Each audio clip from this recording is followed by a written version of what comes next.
You are looking at Julian's pronunciation guide, where we look at how to pronounce better some of the most mispronounced words in the world, like this other curious word. But how do you say what you're looking for today?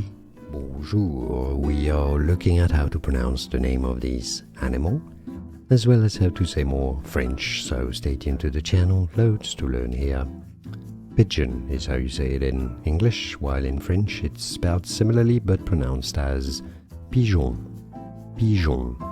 Essentially the E there is just so it makes a soft G sound rather than a hard sound, because if the O was directly after the G it would make it pigeon, but no, pigeon. So the E is essentially silent, just there to indicate that it's a soft G sound. Pigeon is how you pronounce it.